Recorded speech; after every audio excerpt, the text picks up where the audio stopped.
مجرم محرم قسط آخری۔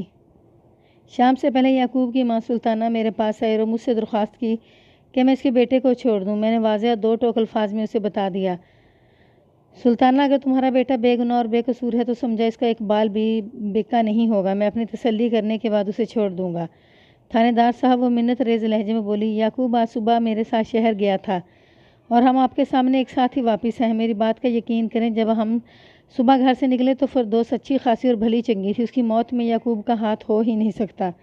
اللہ کرے ایسا ہی ہو، میں نے ٹھہرے ہوئے لہجے میں کہا، لیکن میں اپنے فرض کے آگے مجبور ہوں سلطانہ، بغیر تفتیش کے اسے چھوڑ نہیں سکتا۔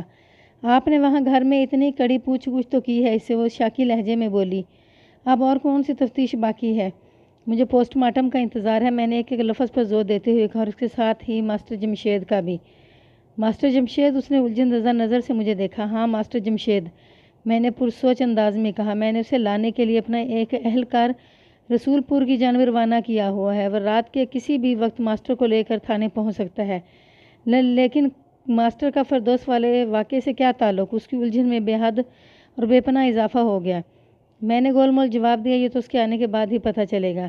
ماسٹر جمشید تو پچھلی رات سے ہی اپنے گاؤں چلا گیا تھا، وہ متذبذب انداز میں بولی۔ اور فردوس کی موت والا واقعہ صبح پیش آیا ہے، کچھ بھی ہوئے؟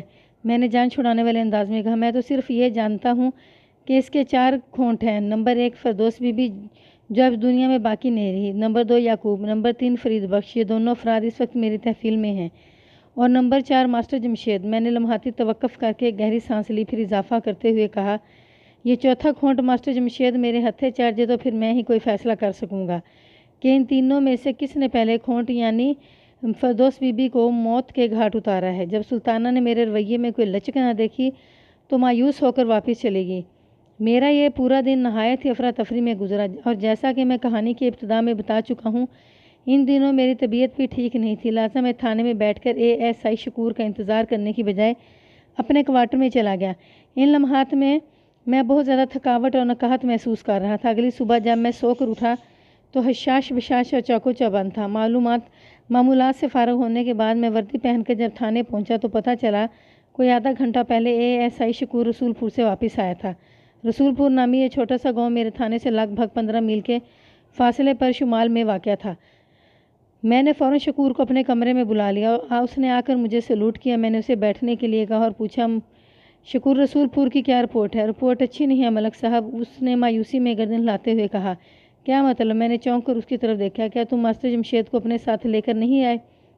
جناب ماسٹر جمشید وہاں ہوتا تو میں اسے اپنے ساتھ لے کر آتا نا، ASI نے جواب دیا۔ کیا مطلب ہے تمہارا؟ میں نے الجھن زدہ نظر سے اس کی طرف دیکھا۔ وہ تو پرسوں شام سے پہلے ہی یہاں سے اپنے گاؤں چلا گیا تھا، رسول پہنچتے ہوئے اتنی دیر تو نہیں لگتی ملک صاحب، جو حقیقت تھی وہ میں نے آپ کی خدمت میں پیش کر دی۔ وہ سادگی سے بولا، میں رسول پور سے ماسٹر کے چھوٹے بھائی اور چاچے کو اپنے ساتھ لے کر آیا ہوں، باقی تفصیل آپ ان سے پوچھ لیں۔ میں نے فوراً مذکورہ دونوں افراد کو اپنے پاس بلا لیا۔ ماسٹر جمشید کے چھوٹے بھائی کا نام حنیف اور عمر 20 کے آس پاس تھی، جبکہ ماسٹر کا چاچا باسط علی 50 سے متجاوز نظر آتا تھا۔ ان دونوں کے بیان کے مطابق ماسٹر جمشید جمعہ کی رات رسول پور نہیں پہنچا تھا۔ حنیف نے بڑے واضح اور یقینی انداز میں مجھے بتایا کہ ماسٹر جمشید کا ان دنوں رسول پور جانے کا کوئی پروگرام بھی نہیں تھا۔ یہ صورتحال نے مجھے مخمصے میں ڈال دیا۔ سلطانہ کے بیان کے مطابق ماسٹر جمشید جمعہ کی شام اپنے گاؤں جانے کا بتا کر اس کے گھر سے نکلا تھا، اور اب اسے پیر کی دوپہر کو واپس آنا تھا، یعنی دوپہر وہ پیر کی صبح براہ راست اسکول پہنچتا اور پھر اسکول کی چھٹی کے بعد وہ سلطانہ کے گھر آتا۔ لیکن یہاں تو ساری کہانی ہی الٹی ہوئی نظر آ رہی تھی۔ یا تو ماسٹر جمشید نے سلطانہ سے جھوٹ بولا تھا اور رسول پور کی بجائے کسی اور طرف نکل گیا تھا، اور یا پھر سلطانہ نے مجھ سے جھوٹ بولا تھا۔ سلطانہ کی غلط بیانی کے بارے میں سوچتے ہوئے لامحالہ ذہن ایک خطرناک زاویے پر مڑ جاتا تھا، اور خود بخود یہ خیال جنم لیتا تھا کہ کہیں یعقوب نے اپنی بیوی کے ساتھ ساتھ اس کے آشنا یعنی ماسٹر جمشید کو بھی ٹھکانے تو نہیں لگا دیا، اور یہ بھی ممکن ہے اس کام میں سلطانہ بھی اس کا شریک کار رہی ہو۔ میں نے ماسٹر جمشید کے چھوٹے بھائی اور چاچے سے تفصیلی پوچھ گچھ کی، لیکن ماسٹر کی پراسرار گمشدگی کے سلسلے میں کوئی سرا میرے ہاتھ نہ لگ سکا۔ بالآخر مایوس ہو کر میں نے انہیں فارغ کر دیا۔ وہ دونوں اس سلسلے میں میری رہنمائی کرنے سے قاصر تھے کہ ماسٹر جمشید رسول پور نہیں پہنچا تھا تو پھر وہ کہاں جا سکتا تھا۔ ان دونوں کے مطابق ماسٹر کی زندگی اسکول اور رسول پور تک محدود تھی۔ یہ بڑی عجیب و غریب اور الجھن زدہ صورتحال تھی، جس میں ابھی تک میری تفتیش کی گاڑی 0 پوائنٹ پر کھڑی تھی۔ اب تک میں نے اس کیس سے متعلق لوگوں سے جو بھی پوچھ گچھ کی تھی، اس کے نتیجے میں کوئی کارآمد بات نکل کر سامنے نہیں آئی تھی۔ اب جا کر مجھے پوسٹ مارٹم رپورٹ کا ہی انتظار کرنا تھا۔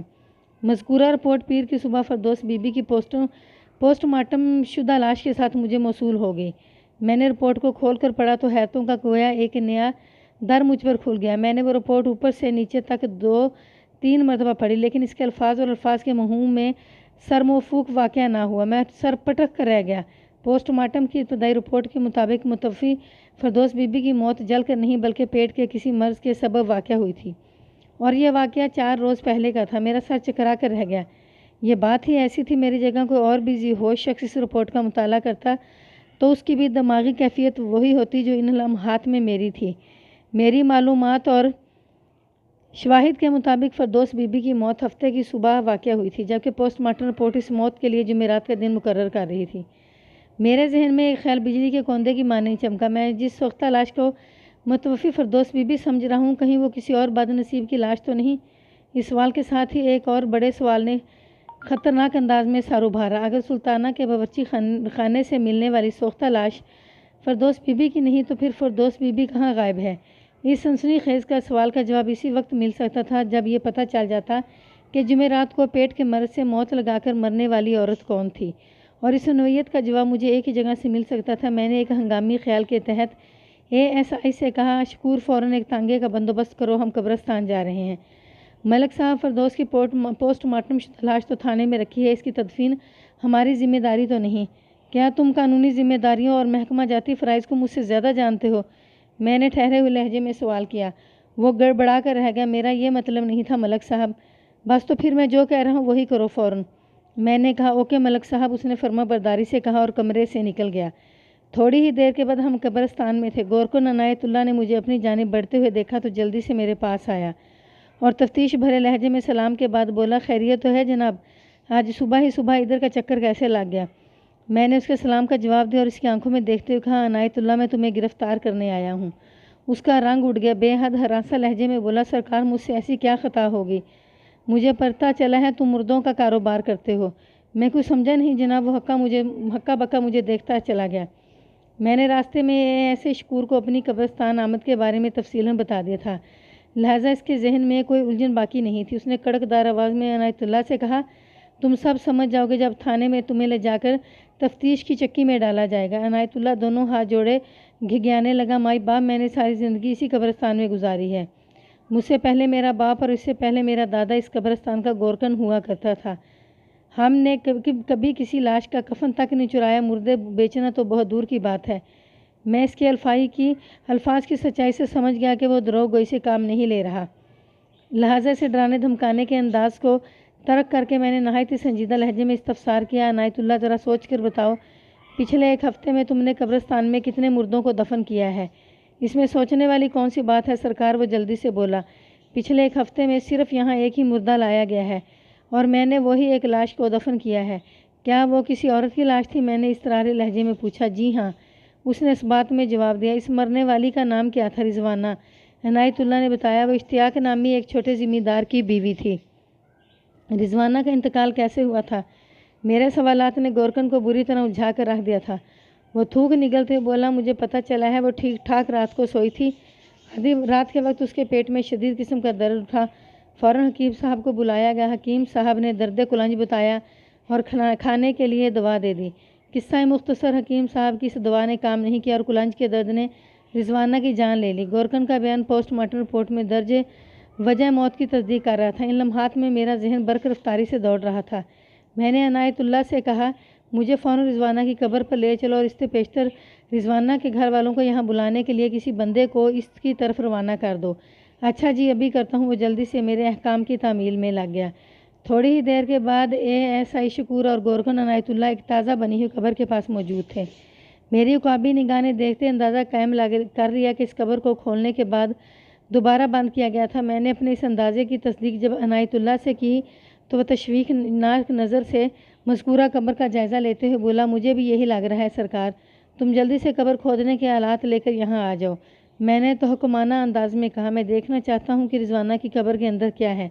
گورکن نے متعجب نظر سے مجھے دیکھا اور سرسراتی ہوئی آواز میں بولا، جناب رضوانہ کی قبر میں اس کی لاش کے سوا اور کیا ہو سکتا ہے؟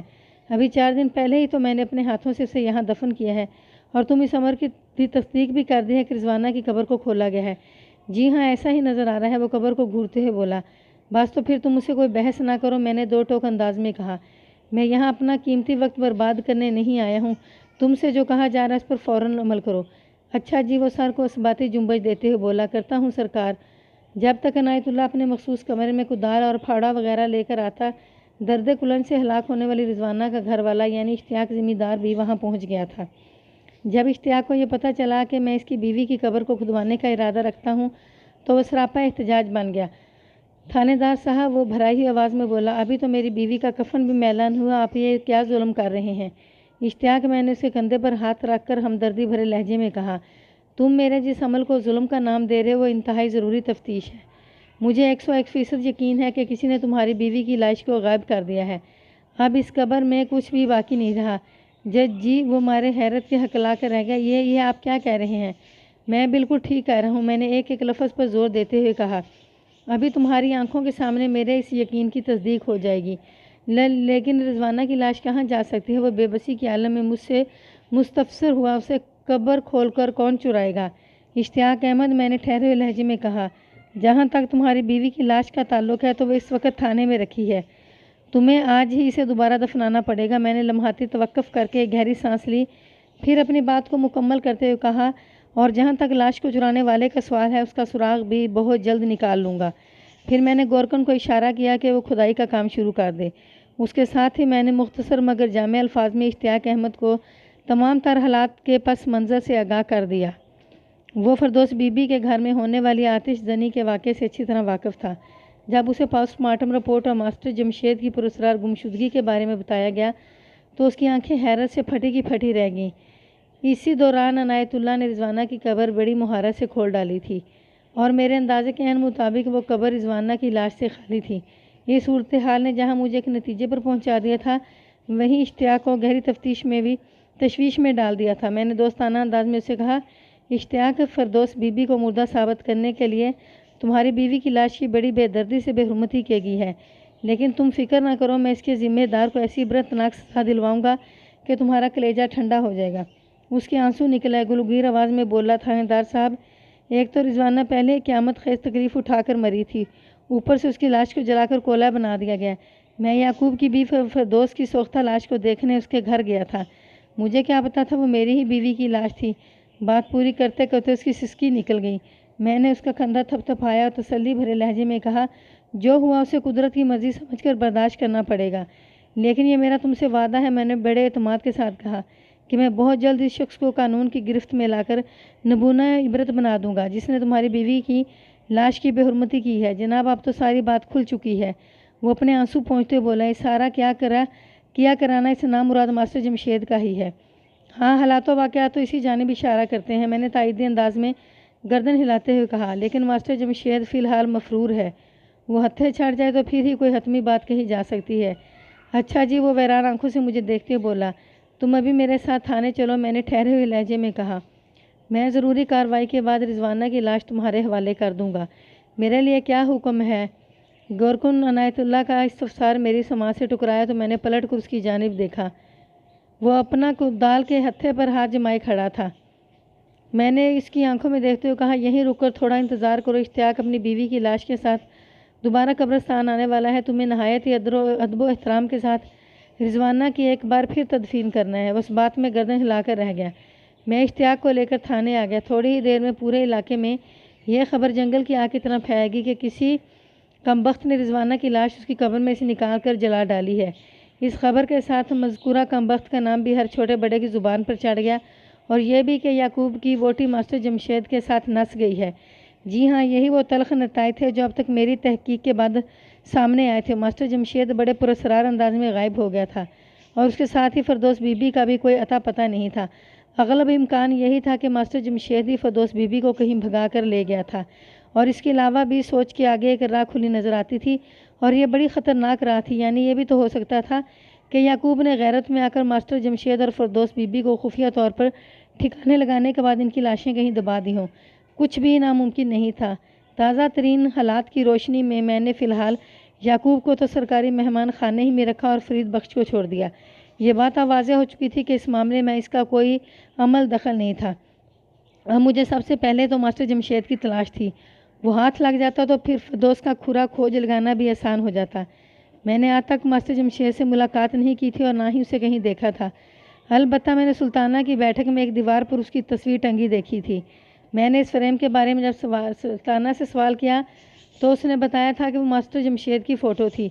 پہلی فرصت میں نے ایک فوٹوگراف کے تعاون سے ماسٹر جمشید کی تصویر کے 4-5 پرنٹ تیار کروا لیے تاکہ ان کی مدد سے ماسٹر کی تلاش کے کام میں تیزی لائی جا سکے۔ ماسٹر جمشید کو علاقے کا ہر بچہ اور بڑا بخوبی پہچانتا تھا۔ وہ وہاں کے اکلوتے پرائمری اسکول میں پڑھاتا تھا، اس لیے سب اس کی صورت سے آشنا تھے۔ چنانچہ علاقے کے اندر تو مجھے اس کی فوٹوز سے مدد لینے کی ضرورت پیش نہیں آئی۔ ابتدائی تحقیق کے نتیجے میں یہ بات سامنے آئی کہ گزشتہ جمعے کی شام ماسٹر جمشید کسی تانگے پر بیٹھ کر اپنے گاؤں کی طرف گیا تھا۔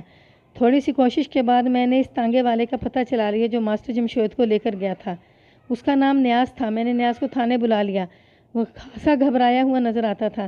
میں نے اسے بیٹھنے کے لیے کہا اور پوچھا، نیاز کیا یہ سچ ہے کہ جمعہ کی شام ماسٹر جمشید تمہارے تانگے میں بیٹھ کر رسول پور گیا تھا؟ یہ بات آدھی سچ ہے جناب، وہ سہمے انداز میں بولا۔ آدھی سچ؟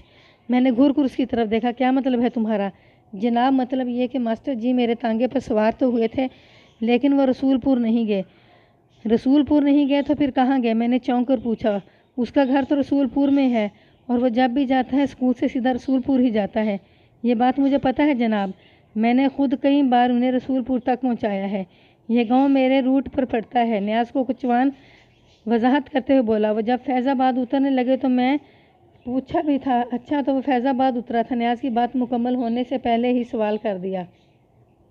فیض آباد رسول پور کے راستے میں پڑنے والا پہلا گاؤں تھا اور یہ میرے تھانے سے صرف 3 میل کے فاصلے پر تھا۔ نیاز نے میرے استفسار کے جواب میں بتایا، جی تھانے دار صاحب وہ فیض آباد ہی میں اترے تھے۔ فیض آباد میں اتارتے وقت تم نے اس سے کیا پوچھا تھا؟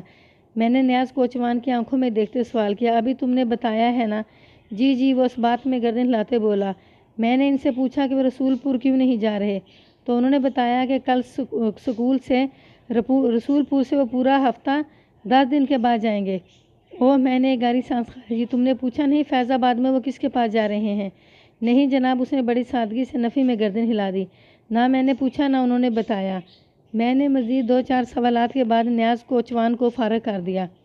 اس کے بعد میں نے 2 اہلکاروں پر مشتمل 3 پارٹیاں ترتیب دیں۔ انہیں ماسٹر جمشید کی تصویر دے کر آس پاس کے علاقوں میں پھیلا دیا تاکہ وہ ماسٹر کا سراغ لگانے کی کوشش کریں۔ اسی روز دوپہر کے بعد میں حوالدار مولا بخش کے ساتھ ایک تانگے میں بیٹھ کر فیض آباد کی جانب سے روانہ ہو گیا۔ جیسا کہ میں نے اوپر بتایا ہے، فیض آباد میرے تھانے سے محض 3 میل کی دوری پر واقع تھا۔ جلد ہی ہم فیض آباد پہنچ گئے۔ تانگے کو میں نے ایک جگہ رکوا کر ماسٹر جمشید کے بارے میں پوچھ گچھ کی۔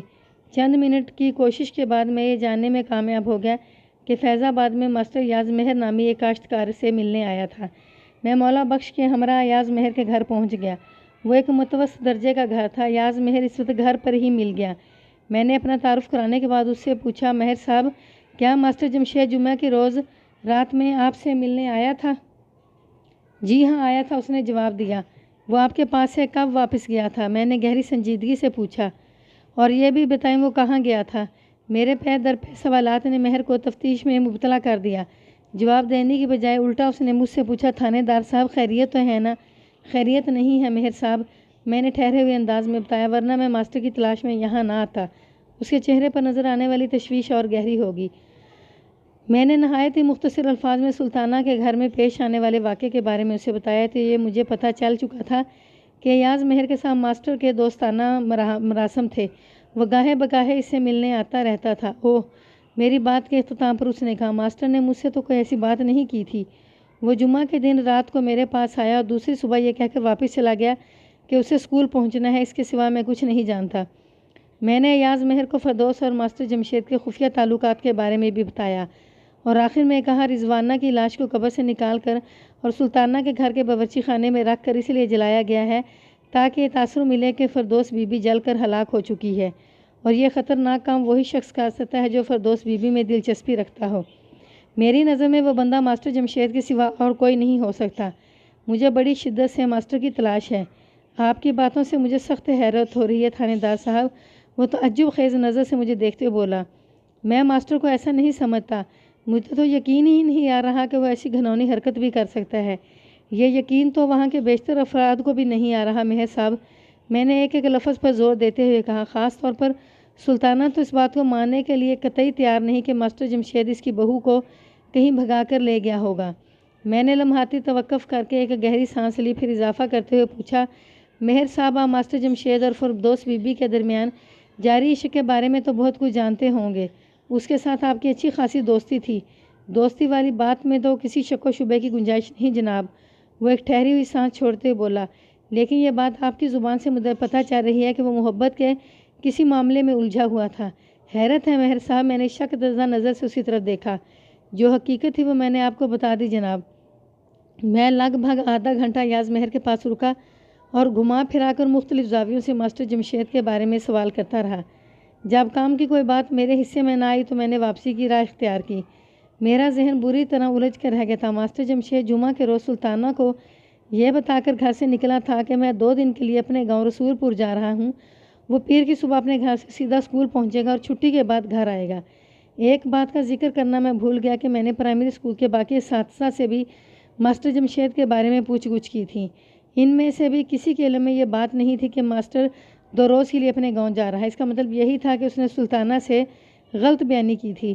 جب کوئی انسان جھوٹ کا سہارا لیتا ہے تو بنیادی طور پر اس کے پیش نظر 2 باتیں ہوتی ہیں، یا کم از کم 2 میں سے ایک بات ضرور ہوتی ہے۔ نمبر 1، وہ اپنے کسی سرزد جرم کی پردہ پوشی کے لیے جھوٹ بول رہا ہوتا ہے۔ نمبر 2، وہ جب کوئی جرم کرنے جا رہا ہوتا ہے اور غلط بیانی کے ذریعے اپنے کام کو آسان بنانے کی کوشش کرتا ہے۔ میرے خیال میں ماسٹر جمشید کے معاملے میں یہ دونوں صورتیں ممکن تھیں۔ اگلے روز ایک اہم اطلاع مجھ تک پہنچی۔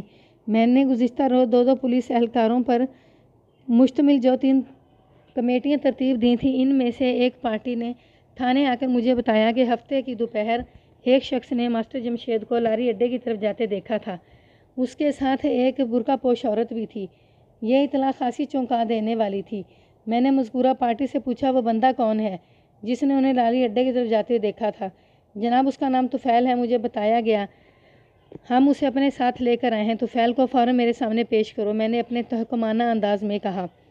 تھوڑی دیر کے بعد طفیل نامی وہ بندہ میرے سامنے حاضر تھا۔ طفیل کی اس علاقے میں کریانے کی دکان تھی اور وہ سودا لینے اکثر و بیشتر شہر کی طرف جاتا رہتا تھا۔ وہ تھوک کی دکانوں سے سودا لا کر اپنے کریانہ اسٹور پر بیچا کرتا تھا۔ میں نے گہری نظر سے سرتا پا طفیل کا جائزہ لیا، پھر قدرے سخت لہجے میں استفسار کیا، ہاں بھئی طفیل، تم نے ہفتہ کی دوپہر ماسٹر جمشید کو لاری اڈے کی طرف جاتے دیکھا تھا؟ جناب صرف دیکھا ہی نہیں تھا بلکہ وہ میرے ساتھ ہی شہر تک گیا تھا، وہ انکشاف انگیز لہجے میں بولا۔ مجھے سودا لینے شہر جانا تھا۔ میں جس بس میں سوار تھا اسی میں 2 سیٹیں تھیں، آگے ماسٹر جمشید بھی بیٹھا ہوا تھا۔ اوہ! میں نے ایک گہری سانس خارج کی اور پھر پوچھا، تمہیں یقین ہے کہ وہ ماسٹر جمشید ہی تھا؟ جی جناب پکا یقین ہے، وہ بڑے اعتماد سے بولا۔ آپ کے سپاہیوں نے مجھے جو تصویر دکھائی ہے وہی بندہ ہے۔ میں ویسے بھی ماسٹر جمشید کو شکل سے پہچانتا ہوں، اور اس کے ساتھ ایک برقع پوش عورت بھی تھی۔ جی ہاں، اس نے اس بات میں گردن ہلائی۔ ان لوگوں نے تمہیں بھی دیکھا تھا؟ نہیں جناب، اس نے نفی میں گردن ہلائی۔ وہ دونوں اس وقت بس میں سوار ہوئے جب بس چلنے والی تھی۔ انہوں نے کسی پر دھیان نہیں دیا اور جلدی سے 2 والی ایک خالی سیٹ پر بیٹھ گئے تھے۔ اور وہ دونوں تمہارے ساتھ ہی شہر پہنچے تھے؟ جی تھانے دار صاحب، کیا تم بتا سکتے ہو کہ شہر پہنچ کر انہوں نے کس طرف کا رخ کیا تھا؟ میں نے سنسناتے ہوئے لہجے میں استفسار کیا۔ جناب آخری بار میں نے انہیں ایک تانگے والے کے پاس کھڑے دیکھا تھا، طفیل نے ٹھہرے ہوئے لہجے میں جواب دیا۔ ماسٹر جمشید کوچوان سے شریف کالونی جانے کا کہہ رہا تھا اور وہ سالم تانگا لے کر جانا چاہتا تھا۔ کوچوان کا اصرار تھا کہ اگر وہ ان کے علاوہ کسی اور کو سواری کو نہیں بٹھائے گا تو انہیں زیادہ کرایہ دینا ہوگا۔ ان میں کرایہ کے معاملے پر بات چیت چل رہی تھی کہ میں آگے بڑھ گیا۔ یعنی تم وثوق سے نہیں کہہ سکتے کہ وہ لوگ اسی تانگے میں بیٹھے تھے یا نہیں؟ میں نے پوچھا۔ جی میں اس بارے میں یقین سے کچھ نہیں کہہ سکتا۔ کیا تم تانگے والے کو جانتے ہو؟ نہیں جناب، اس نے نفی میں گردن ہلا دی۔ میں اپنے علاقے کے تمام کوچوانوں کو تو جانتا ہوں، مگر شہر میں چلنے والے کوچوانوں سے میری واقفیت نہیں، اور اس کی ایک خاص وجہ ہے۔ تھوڑی دیر کو رک کر اس نے سانس درست کی، پھر اپنی بات مکمل کرتے ہوئے بولا، مجھے کبھی شہر کے تانگوں میں بیٹھنے کی ضرورت محسوس نہیں ہوئی۔ میں سودا وغیرہ لینے شہر جاتا ہوں، یہ ساری دکانیں لاری اڈے کے نزدیک ہی ہیں، میں پیدل ہی چلتے ہوئے وہاں پہنچ جاتا ہوں۔ تم اس کوچوان کا حلیہ اور وضع قطع تو بیان کر سکتے ہو جس کے ساتھ ماسٹر جمشید اس دن مول تول کر رہا تھا؟ میں نے اہم نقطے کی طرف آتے ہوئے کہا، اس کو تو تم نے اچھی طرح دیکھا ہوگا؟ جی ہاں بالکل، اس نے بڑے وثوق سے سر ہلایا، پھر ایک ہی سانس میں بتاتا چلا گیا۔ عمر 50 کے قریب، رنگت گندمی، دبلا پتلا اور اونچا لمبا، سر کے بال اڑے ہوئے، درمیان سے جھلکتی ٹینڈ، اور سب سے خاص اس کی پہچان یہ ہے کہ اس کا ایک بازو کٹا ہوا، یعنی وہ ٹنڈا کوچوان ہے۔ بس کام ہو گیا، میں نے طفیل کے بیان کردہ حلیے کو نوٹ کرتے ہوئے جوش بھرے انداز میں کہا۔ میں تمہاری بتائی ہوئی نشانیوں کی مدد سے بآسانی اس کوچوان تک پہنچ جاؤں گا۔ میں نے طفیل کے تعاون کا شکریہ ادا کیا اور اسے جانے کی اجازت دے دی۔ ٹھیک 1 گھنٹے بعد میں ایسے شکور کے ہمراہ بس میں بیٹھ کر شہر کی جانب روان تھا۔ ہم پوری تیاری کے ساتھ تھانے سے روانہ ہوئے تھے۔ شکور نے ہاتھ میں ایک تھیلا پکڑا ہوا تھا، اس کے اندر 2 ہتھکڑیاں تھیں۔ پتہ نہیں کیوں میرے اندر سے ایک آواز اٹھ رہی تھی کہ اس مشن میں کامیاب لوٹوں گا۔ دوپہر کے وقت ہم شہر پہنچ گئے۔ گرمی اس روز بھی اپنی انتہاؤں کو چھو رہی تھی، لیکن میرے پیش نظر ایک اہم کام تھا، اس لیے موسم کی سختی میرے عزائم کی راہ میں کوئی رکاوٹ کھڑی نہیں کر پا رہی تھی۔ اس وقت مجھے ذرا سی بھی کمزوری یا نکاہت بھی محسوس نہیں ہو رہی تھی۔ میں نے ایسا شکور کو ایک خاص مقصد کے تحت اپنے ساتھ رکھا تھا، اور وہ مقصد یہ تھا کہ وہ ماسٹر اور فردوس کی صورت کا آشنا تھا۔ شہر پہنچتے میں نے سیدھا تانگا سٹینڈ کا رخ کیا، اور وہاں اس وقت 2-3 ٹانگے کھڑے تھے۔ میری متلاشی نظر نے پہلی فرصت میں ان کوچوانوں کے بازوؤں کو ٹٹولا۔ ان میں سے کوئی بھی ٹنڈا نہیں تھا، اور میں نے شکور نے اور اس وقت عوامی لباس پہن رکھے تھے، لہٰذا ہمیں دیکھ کر کسی نے کچھ عجیب محسوس نہیں کیا۔ میں ایک کوچوان کے پاس پہنچا تو مجھے دیکھتے بولا، آئیں جی بیٹھیں، تانگا خالی ہے۔ تانگے میں بھی بیٹھ جائیں گے مگر تمہارے میں نہیں چاچا، میں نے کہا۔ اس نے حیرت بھری نظر سے ہمیں دیکھا اور بولا، کیوں جناب، میرے تانگے سے آپ کی کیا ناراضی ہے؟ ناراضگی کوئی نہیں، میں نے معتدل انداز میں کہا۔ ہمیں شریف کالونی جانا ہے، لیکن اس سے پہلے کچھ ضروری معلومات چاہیے۔ جی بتائیں، وہ سنجیدہ ہوتے ہوئے بولا۔ کیا پوچھنا ہے آپ کو؟ ہمیں ایک ایسے کوچوان کی تلاش ہے جس کا ایک بازو کٹا ہوا ہے۔ میں نے اس کی آنکھوں میں دیکھتے ہوئے کہا، اوہ، تو آپ بشیر کوچوان کی بات کر رہے ہیں؟ ہم اس کے نام سے واقف نہیں ہیں۔ میں نے کہا، اس کا حلیہ کچھ اس طرح کا ہے۔ بس جناب، میں اچھی طرح سمجھ گیا۔ وہ میری بات پوری ہونے سے پہلے ہی بول اٹھا، وہ بشیر کوچوان کے علاوہ اور کوئی نہیں ہو سکتا۔ آپ کو کیا کام ہے اس سے؟ سب خیریت تو ہے نا؟ ہاں خیریت ہی ہے، میں نے سرسری انداز میں کہا۔ بتاؤ چاچا، بشیر کوچوان کہاں ملے گا؟ آج تو وہ اپنے گھر میں ہی ملے گا جناب، اس نے بتایا۔ اسے رات سے بخار چڑھا ہوا ہے، اسی لیے آج اس نے تانگا بھی نہیں جوتا۔ اور بشیر کوچوان کا گھر کہاں پر واقع ہے؟ میں نے جلدی سے پوچھا۔ جناب، وہ نصیر آباد کا رہنے والا ہے، اس نے جواب دیا۔ یہ محلہ شریف آباد کالونی کے ساتھ جڑا ہوا ہے۔ بس تو پھر ٹھیک ہے، میں نے تانگے کے پائیدان پر قدم رکھتے ہوئے کہا، تم ہمیں نصیر آباد میں بشیر کوچوان کے گھر تک ہی پہنچا دو۔ میری دیکھا دیکھی ایسا شکور بھی تانگے پر سوار ہو گیا۔ نصیر آباد لاری اڈے سے زیادہ دور نہیں تھا۔ 15 منٹ کے بعد تانگے والے نے ہمیں بشیر کوچوان کے گھر پہنچا دیا۔ میں نے تانگے والے کو رکنے کے لیے کہا اور شکور کے ساتھ گھر میں داخل ہو گیا۔ بشیر کوچوان سے ملاقات خاصی سود مند ثابت ہوئی۔ اس نے مجھے بتایا کہ پچھلے ہفتے کی دوپہر اس کے تانگے میں ایک مرد کے ساتھ ایک برقع پوش عورت سوار ہو کر شریف کالونی میں رانا ظفر کے گھر پہنچی تھی۔ میں نے جب اسے ماسٹر جمشید کی فوٹو دکھائی تو وہ نگاہ پڑتے ہی بول اٹھا، جی جناب، میں نے اسی بندے کو ایک برقع پوش عورت کے ساتھ رانا ظفر کے گھر پہنچایا تھا۔ ہمیں بھی رانا صاحب کے گھر جانا ہے، میں نے ٹھہرے ہوئے لہجے میں کہا۔ تم دونوں آپس میں فیصلہ کر لو کہ ہمیں وہاں کون پہنچائے گا۔ میں چلتا ہوں جی آپ کے ساتھ، بشیر کوچوان نے نکاہت بھرے انداز میں کہا۔ لیکن یہ تو بتائیں آخر معاملہ کیا ہے؟ میں نے بشیر کو صورتحال سے آگاہ کر دیا۔ یہ جان لو کہ ہم پولیس والے ہیں اور دونوں ٹینشن ہو گئے۔ میں نے بڑے واشگاف الفاظ میں انہیں بتایا تھا کہ وہ بندہ برقع پوش عورت کو بھگا کر یہاں لایا تھا۔ ٹھیک 20 منٹ کے بعد ہم رانا ظفر کے گھر کے سامنے کھڑے تھے۔ میں نے تانگے والے کو تھوڑے فاصلے پر کھڑا کر دیا تھا۔ بشیر کوچوان بھی تانگے کے اندر ہی بیٹھا تھا۔ اس نے اشارے کی مدد سے رانا ظفر کے گھر کی نشاندہی کر دی تھی۔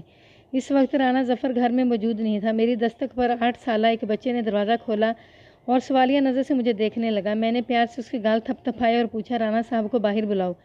ابا جی تو گھر پر نہیں ہیں، اس نے بڑی معصومیت سے بتایا۔ احمد نگر والے دونوں مہمان تو ہیں گھر میں موجود۔ میں نے اپنے علاقے کا نام لیتے ہوئے استفسار کیا۔ اس نے جلدی سے اس بات میں گردن ہلائی اور یہ کہتے ہوئے اندر چلا گیا، میں امی کو پوچھتا ہوں۔ میں نے آنکھوں میں ایسا شکور کو ایکشن کا اشارہ دیا اور اس سے پہلے رانا ظفر کے گھر والی صورتحال کو سمجھ پاتی ہم بھرا مار کر گھر کے اندر داخل ہو گئے۔ معصوم بچے کی اطلاع بالکل درست تھی۔ ماسٹر جمشید اور فردوس بی بی گھر کے اندر موجود تھے۔ ASI نے انہیں دیکھتے پہچان لیا اور پھر اگلے ہی لمحے ان دونوں کی گرفتاری عمل میں آ گئی۔ رانا ظفر کی بیوی ہماری کارروائی پر ورطۂ حیرت میں رہ گئی، اور جب میں نے اسے بتایا کہ یہ ماسٹر جمشید فردوس کو بھگا کر لایا ہے تو اسے اپنی سماعت پر یقین نہیں آیا۔ وہ بڑی شدت سے نفی میں گردن ہلاتے ہوئے بولی، نہیں جناب، یہ تو دونوں میاں بیوی ہیں۔ ماسٹر جی نے تو ہمیں یہی بتایا تھا کہ انہوں نے فردوس سے شادی کی ہے۔ ان دونوں نے آپ لوگوں کو جو بھی بتایا وہ جھوٹ اور بکواس تھی۔ میں نے ایک ایک لفظ پر زور دیتے ہوئے کہا، حقیقت وہی ہے جو میں نے ابھی بیان کی ہے۔ فردوس کا شوہر ادھر احمد نگر میں موجود ہے۔ یہ بذات میں نے فردوس کی جانب اشارہ کرتے ہوئے نفرت انگیز انداز میں کہا، اپنے خصم سے بے وفائی کر کے یار کے ساتھ گھر سے بھاگی تھی، اور ماسٹر نے وہاں احمد نگر میں ایک لاش کی بے حرمتی کر کے جو سنگین جرم کیا ہے نا، اس کے لیے تو اسے کڑی سے کڑی سزا ملنا چاہیے۔ رانا ظفر کی بیوی توبہ توبہ کرتے ہوئے کانوں کو ہاتھ لگانے لگی۔ ہم دونوں مجرموں کو گرفتار کر کے اپنے ساتھ لے آئے۔ جب میں اپنے تھانے پہنچا تو مغرب کی اذان ہو رہی تھی۔ تھانے پہنچتے ہی میں نے سب سے پہلے یعقوب کو آزاد کیا اور ماسٹر جمشید اور فردوس کو حوالات میں پہنچا دیا۔ جب یعقوب کو اپنی بیوی کے کالے کرتوتوں کا پتہ چلا تو اس نے نفرت سے اس کے منہ پر تھوک دیا۔ میں نے ماسٹر جمشید اور فردوس بی بی کو ان کے جرائم کے ٹھوس ثبوت کے ساتھ گرفتار کیا تھا، لہٰذا ان کی بچت کا کوئی پہلو نہیں ہو سکتا تھا۔ میں نے ایک مضبوط چلان کے ساتھ انہیں عدالت کے حوالے کر دیا۔ یہ مقدمہ زیادہ سے زیادہ 6 ماہ چلا ہوگا۔ عدالت نے ان دونوں کو لمبی سزائیں سنا کر جیل کی راہ دکھا دی۔ یعقوب کا ہنستا بستا گھر اجڑ گیا اور ان دونوں کے حصے میں میری زندگی بھر کی ذلت ہی آئی۔ برے کام کا انجام ہمیشہ برا ہی ہوا کرتا ہے۔